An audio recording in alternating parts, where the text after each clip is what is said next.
Okay. तो अगर जब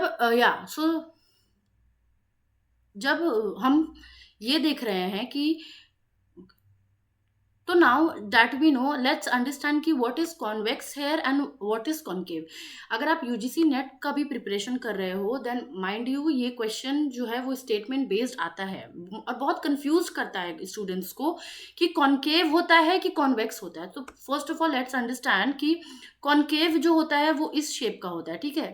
ये क्या होता है, ये आउटवर्ड वो कर रहा है। ये हम जब आपने लाइट चैप्टर पढ़ा होगा 10th 8 9 10th में फिजिक्स में, then you must have study. तो ये क्या होता है, ये जो होता है ये कॉन्वेक्स होता है। ये क्या होता है, कॉन्वेक्स होता है। कॉन्वेक्स को मैं सी एक्स से डिनोट कर रही हूँ। किससे डिनोट कर रही हूँ, सी एक्स से। एंड कॉन्केव को I am denoting with C V, ठीक है। तो जो भी हमारा इंडिफरेंस कर्व होता है वो कॉन्केव नहीं होता है, वो कॉन्वेक्स होता है। जैसे आप यहाँ पर देख सकते हो, ये जो साइज है, ठीक है, and this one it is convex to the origin, understand it, ठीक है। And but in case of goods being perfect substitute, the marginal rate of substitution does not diminish। अगर कोई भी गुड्स एक दूसरे का परफेक्ट सब्सटीट्यूट है, first understand कि what do you mean by perfect substitute here, कि जैसे कि हमें फर्क ना पड़े। अगर हम एक चीज को कंज्यूम कर रहे हैं, उसके बदले अगर हम दूसरा भी उसे हम कंज्यूम करें, तो उसका हमारे वैल्यू में कोई गिरावट ना आए, हमारे सेटिस्फैक्शन में कोई गिरावट ना आए। फॉर एग्जाम्पल, यहाँ पर मैं दिखा रही हूँ, यहाँ पर क्या है, क्वांटिटी ऑफ 5 रुपी नोट है, ठीक है, एंड यहाँ पर क्वांटिटी ऑफ 5 रुपी कॉइन है। सो डू यू थिंक कि इसका वैल्यू बहुत अलग होगा एंड इसका वैल्यू अलग होगा? Of course not. So these both are what are they are perfect substitute of each other, जिसको हम एक दूसरे के जगह पर आराम से यूज कर सकते हैं, ठीक है। तो अगर ये इस दिस केस में क्या होगा कि here the consumer is indifferent for all this combinations as long as the total 5 rupee coins and total 5 rupee notes remains the same, exactly. तो जब तक वो हमारा 5 rupee coin and 5 rupee note जो है वो सेम है, ठीक है। यहाँ पर आप देखोगे कि क्वांटिटी ऑफ 5 रुपी नोट है, जैसे कॉम्बिनेशन में है कि एक हुआ, एक से अगर हम 2 पर गए हैं तो 8 से 7, यहाँ पर क्या हुआ, 3 से 4 पर गए हैं तो 6 से 5। सो इस तरीके से आप देख रहे हो कि कितना का डिफरेंस आ रहा है, 1:1 का ही डिफरेंस आ रहा है।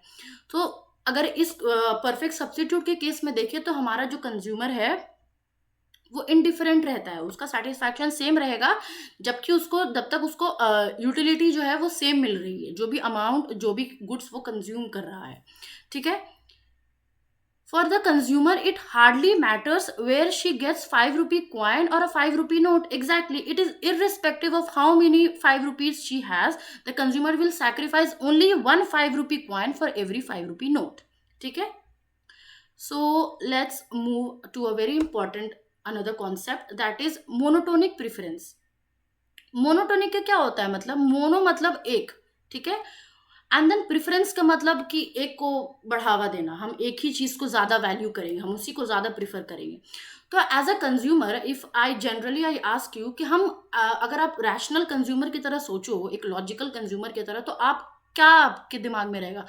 मेरे दिमाग में तो यही रहेगा कि मैं उस चीज़ को ज़्यादा परचेज करूंगी जो मुझे बहुत ज़्यादा, जैसे बंडल में भी अगर मुझे मिल रहा है तो मुझे ज़्यादा मिलेगा। फॉर एग्जाम्पल कि बहुत सारा सेल लगता है, राइट, समर सेल हो गया, विंटर सेल हो गया, मॉल्स में सेल लगते रहते हैं।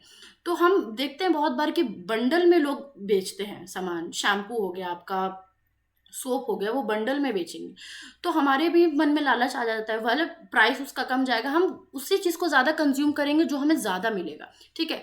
यहाँ पर मैं आपको एक एग्जांपल से समझाती हूँ कि मान लो कि दो मैं कॉम्बिनेशन लेती हूँ, कॉम्बिनेशन ए है मेरा एंड देन कॉम्बिनेशन बी है मेरा। तो पहले कॉम्बिनेशन में मुझे क्या मिल रहा है, मुझे 10 बनाना मिल रहा है, ठीक है, 10 बनाना एंड 5 एप्पल मिल रहा है। क्या, 10 बनाना एंड 5 एप्पल। एंड दूसरे वाले में मुझे क्या मिल रहा है, 10 बनाना और 10 एप्पल मिल रहा है, ठीक है, 10 बनाना एंड 10 एप्पल, ठीक है। ये हो गया मेरा कॉम्बिनेशन ए का। तो ये मैं बात कर रही हूँ कंजम्पशन बंडल के बारे में, दीज आर नॉट सेपरेट, ये बंडल के बारे में बात कर रही हूँ।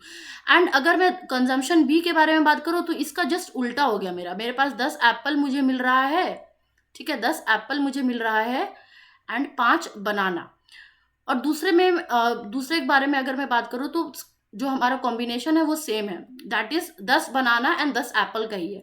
तो अगर आप as a consumer, rational consumer अगर आप देखते हो, सो यू विल अंडरस्टैंड है। अगर आप एज अ रैशनल कंज्यूमर देखते हो तो आप क्या देखोगे कि इसमें मुझे 10 बनाना भले ही है, 5 एप्पल है, यहाँ पर भले ही ये चेंज हो गया है, ये एप्पल मेरा बढ़ गया है, बट यहाँ पर तो सेम है, राइट? यहाँ पर तो सेम है, यहाँ पर मैं उसी पर जाऊंगी तो मैं 10 बनाना एंड 10 एप्पल वाले बंडल पर ही जाऊंगी, क्योंकि मुझे ज़्यादा वहाँ अमाउंट मिल रहा है।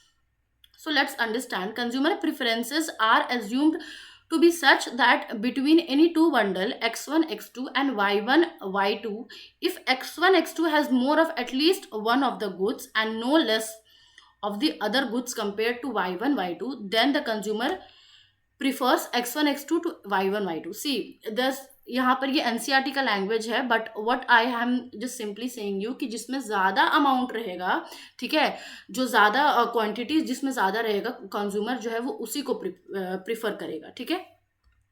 तो this is all is monotonic preference.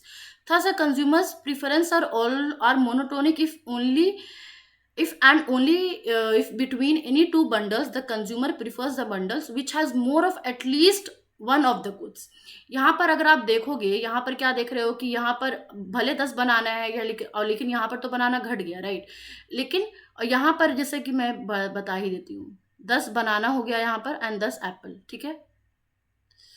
I am unable to write on the screen actually. तो यहाँ पर तो मेरा तो सेम हो गया ना, मुझे बेनिफिट किधर मिल रहा है, यहाँ पर भी मुझे ज़्यादा मिल रहा है, इधर भी ज़्यादा मिल रहा है। भले यहाँ पर तो मेरा इस कंजम्पशन में तो मेरा बढ़ रहा है या फिर घट रहा है, तो मैं ज़्यादा को प्रीफर करूँगी। तो मोनोटोनिक प्रेफरेंस में यही है कि which has more of at least one of the goods, दोनों में से किसी में एक में ज़्यादा गुड्स होना चाहिए, ठीक है। तो कंज्यूमर जो है वो उसको प्रीफर करेगा। Okay, so let's move further.